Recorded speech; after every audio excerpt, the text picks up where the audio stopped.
So this is my first time doing this. Excuse me if it is terrible, but I'm very excited about making these podcasts slash rounds slash video essays. And I would like to talk about things of like various subjects and topics and whatnot. But obviously with a kind of focus on the geek side of things, like pop culture or like film and media stuff. But I also want to talk about other issues that I see kind of prevalent. So that's kind of what I'll be doing today. Even though I would have thought maybe the smartest thing to do is to start off my channel with something that's going to be a lot more common on my channel, but whatever, you know. So what I'm going to be talking about is this idea that my friend Nathan actually brought up and introduced me to, which is the idea that neurodivergency in a lot of people would not have been an issue if we weren't living in this sort of achievement economy slash achievement society, which is pretty much just the massive like symptom of capitalist society. So essentially it's just like about we have to, because things are a meritocracy, so you know, obviously like that means like you have to work, and like hard work is supposed to pay off, like because things are so competitive in society, you know, if people don't have like pretty much like very rigid structures that they work with, or they don't work extremely hard, they're probably not going to make it. And when it comes to people who are neurodivergent, and I will speak with a lot more expertise on ADHD because, yeah, when it comes to people who are neurodivergent, they simply just, it's a lot more difficult for them to function in an environment that is extremely very, like, you have to be able to either stick to a very strict routine so that you meet all your deadlines and whatever, and stay like at your most productive. So, or you need to be able to adapt. So like obviously a routine is horrible for someone with ADHD who gets very like anxious from maybe missing deadlines or not sticking to routine, and then they fall behind. But like on the flip side, like someone who's autistic who, you know, gets comfort from routine would likely then feel extremely like anxious and like completely overwhelmed by the also need for quick adaptation when things change around and stuff in a in this kind of like environment that we work in the world, because you know, oh snap, there's a like economic crash again, I guess. We need to adapt, and then it's going to be tough, you know. But obviously there's also like you look at like some of the most successful people like Elon Musk who are like neurodivergent, but that's a different thing, okay? I think on average, people who are like supposed to try and like keep up with crazy deadlines and lots of work, they just, damn bro, like you know, there's a thing called autistic burnout, which should just be called neurodivergent burnout, because like people who aren't just autistic obviously experience it, but it's essentially where like it's kind of like a lot of depression symptoms like showing that. So like you'll feel like the need to isolate, the need to keep yourself in like very low stimulus environments, so like dark rooms, low noise, you know, sheltering yourself from everyone, and like just being extremely sensitive to anything, and feeling really low mood and very negative about stuff. Like the people would call that a depressive episode when it's really like autistic or neurodivergent, as I like to call it, burnout. Anyway, so that's something that often would happen to me in university. Like I would just reach a point where I'm like, I can't go on with this. Like dude, like I don't know what you expect of me. Like, I enjoy these things. Yeah, I'm good at them, whatever. But like, like, you're expecting too much from me. And then there's the social things and everything else that's part of like society, where you're supposed to be able to do all this hard work and everything, but then on top of it, you have to be able to, you know, pretend like, oh, you're totally fine. Like, you know, like you can go party and you can go like out and, you know, be friendly to everyone. And it's just like, that's a lot, you know. And yeah, and okay, so that's the background. Obviously I also need to make a note on masking, which is, for those who don't know, it's essentially when a neurodivergent person has to put on like a facade, a front, in a sense, to just cope, to camouflage in a sense, because, you know, if you let loose, you won't work in the like arrangement of society. So like you kind of pretend to be neurotypical in a sense, and by that I mean like you won't stim, and stimming is like, can have many forms, but one of the forms might be like making weird noises, or like saying random things, like just randomly talking in an accent, or like randomly bursting out into song, or making animal noises and stuff like that. People aren't gonna like you if you just do that in the middle of a lecture. No? Anyway, so yeah, that, and like obviously there's also other things, like, yeah, just things that just wouldn't seem normal to other people and would probably like disturb them a little bit. One like very common one is like the knee jumping thing, or like just fiddling a lot. Like people will be like, can you stop? Like, it's like, okay, sorry man, didn't even realize. So like that's ways that neurodivergent people would like regulate themselves for being so many stimuli. So, but then they can't really do that, so it takes a lot of more energy for them to just like sit still, or like just like not do other things.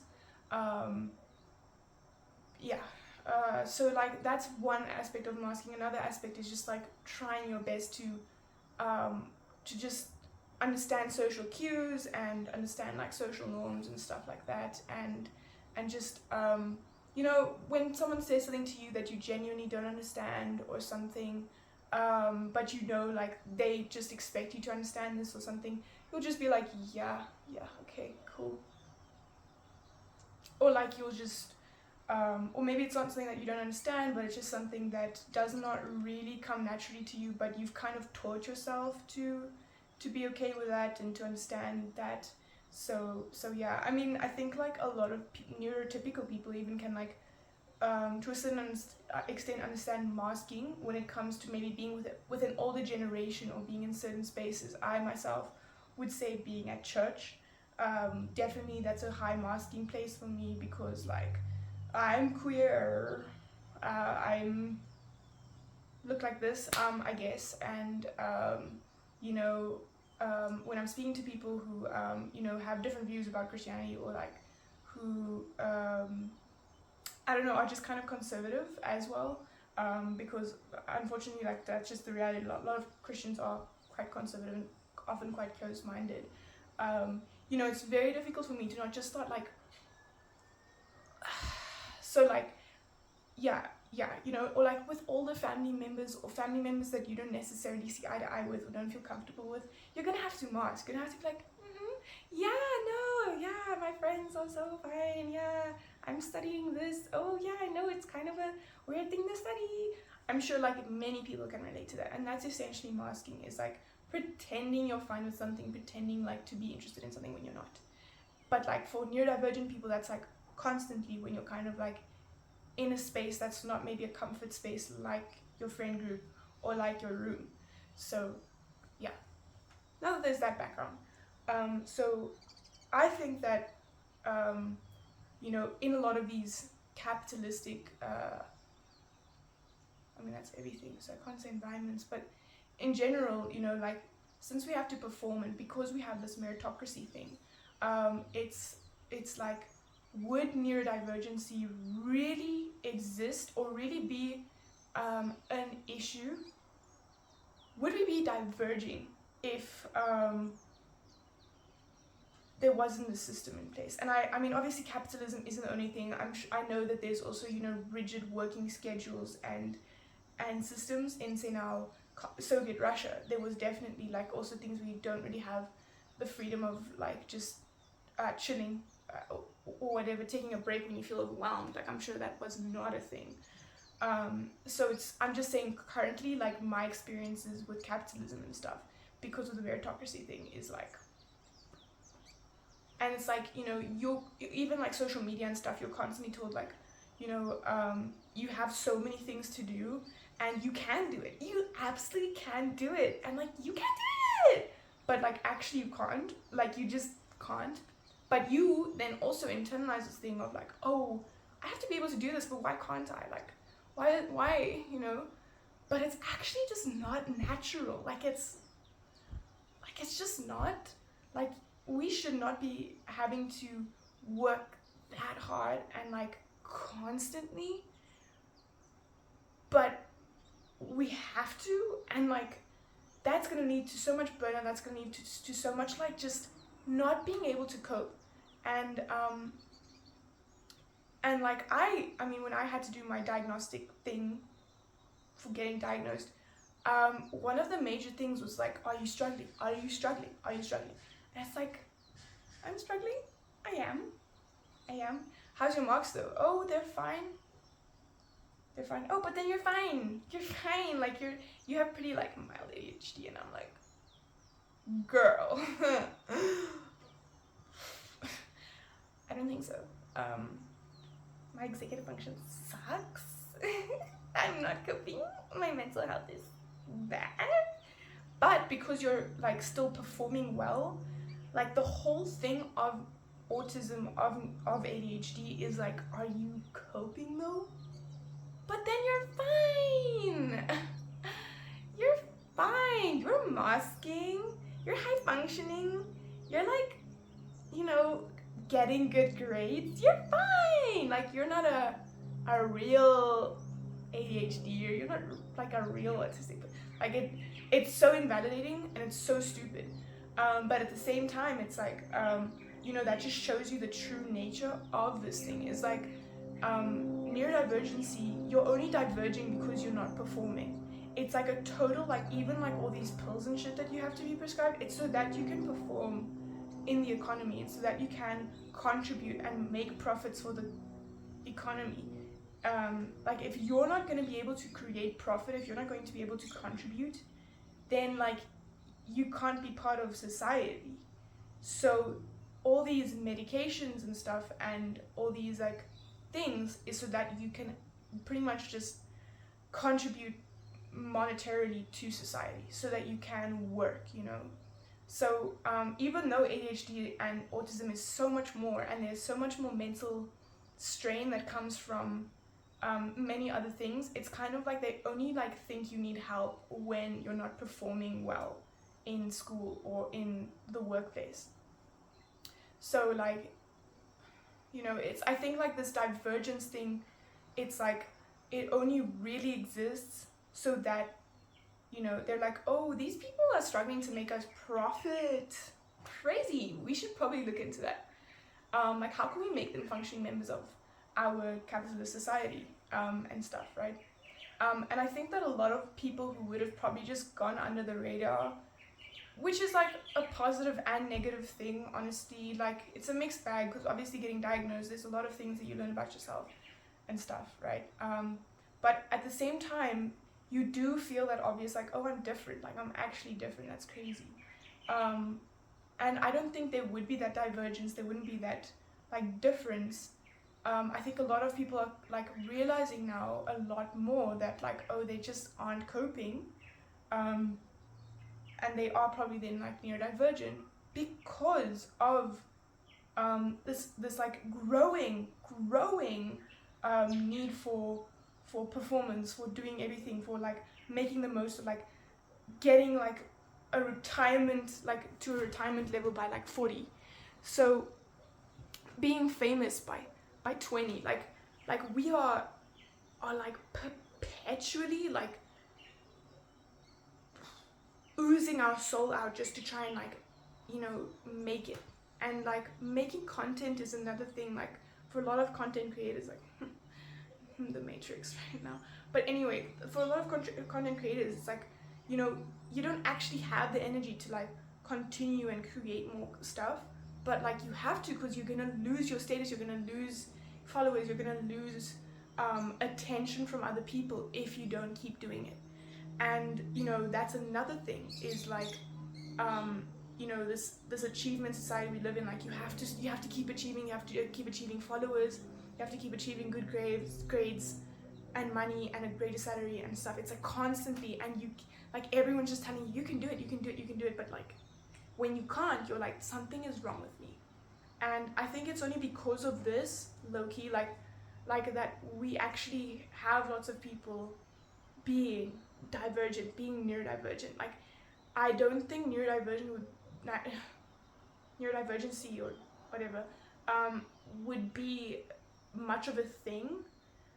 Like yes, of course, I'm not saying like discrediting the biological factors and whatever, like I'm saying as a societal thing, it would not probably exist so prevalently to the high functioning people, because they probably would just mesh into like society.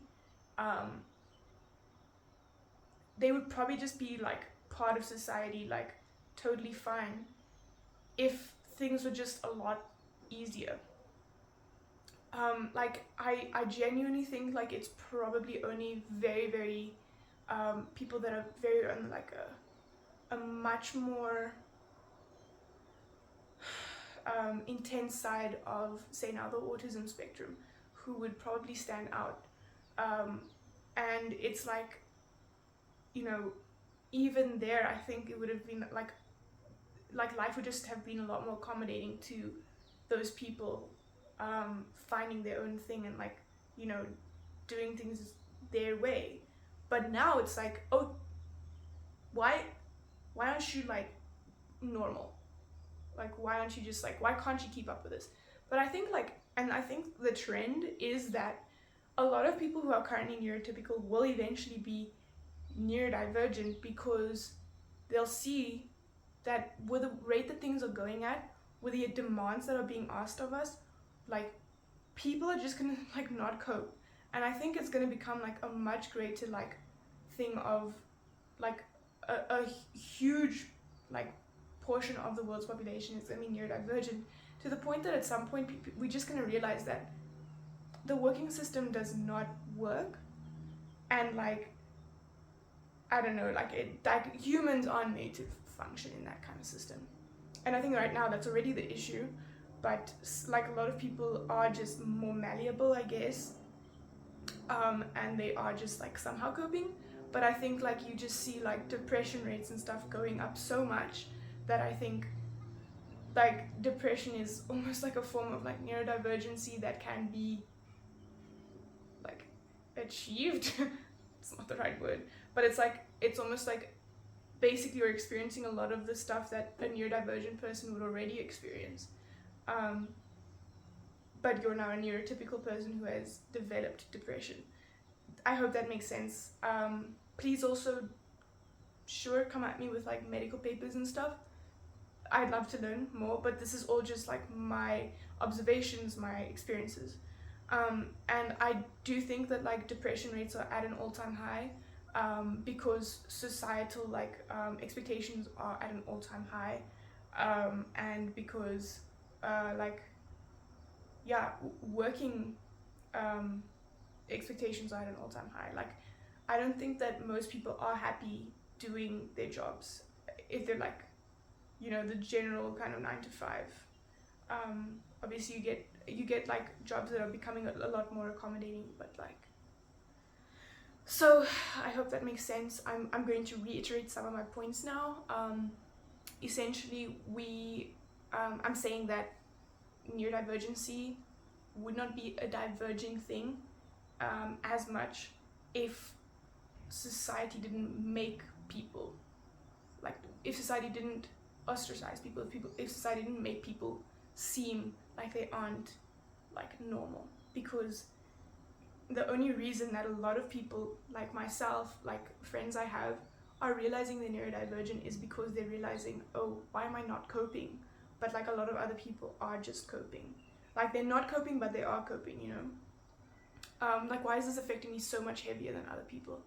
But like if I think like the demands were much less of us, then I don't think that neurodivergency would be such a massively trending thing now, and also wouldn't be such a massively like prominent thing now. Like, because if I think back to being a kid, for example, I was just a normal kid. I lived so much in my imagination. I didn't have the best concentration.